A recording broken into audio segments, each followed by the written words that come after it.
Joe Root and Dawid Malan have given England some hope. How much will their innings have changed the mentality in the changing room? It'll be massive. Obviously, it was a disappointing start from the boys, and they'd have liked to have obviously put more runs on the board in that first innings. But yeah, it gives the bowlers time to rest and put their feet up, and yeah, like you say, that belief of actually we can score runs, and maybe it's not quite as hard as the first innings showed down under. And yeah, it'll be massive to go towards this last innings and put a score on the board for the boys to defend. Yeah, we've been talking a little bit about the stats this morning. Root has never scored a century in Australia. He needs 16 more runs to get there. How much of a psychological edge would that give it for him to do that tomorrow? I think, yeah, he'll be saying he's probably not thinking about it. I think it's natural as a sportsman to you see those stats and you hope you can take that so-called monkey off your back and yeah, fingers crossed he can get those 16 runs and show his class down under, and yeah, like you say, put those runs on the board, and fingers crossed we can make the most of those overs before that new ball. Now, when we spoke to Rob Key earlier, he said that this series is the chance to accelerate Root alongside the elite all-time batsmen with the likes of Brian Lara and Ricky Ponting.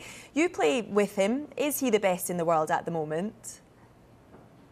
I think, yeah, with the performance he's put on the board, and obviously in India before last year, that yeah, he's shown his class. He's done it all around the world, and fingers crossed he keeps going that way and can help England win the Ashes. And yeah, he is. I think I'm obviously going to be biased. I think he is the best batsman in the world at the moment, and just those consistent scores, he's showing that.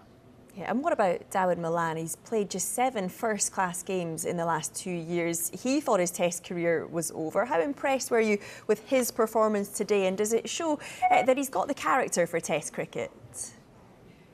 Yeah, it does, and it's amazing how in sport you either have someone have a bad run of form or an injury, and before you know it, you're in having a go, and when you least expect it. And he's the sort of character that never gives up and works hard on his game. And I think he's shown that this innings with some of the shots that he's played and how fluid he's played throughout, that yeah, he's high quality, and hopefully he can go on with Joe in or tonight and yeah, push on.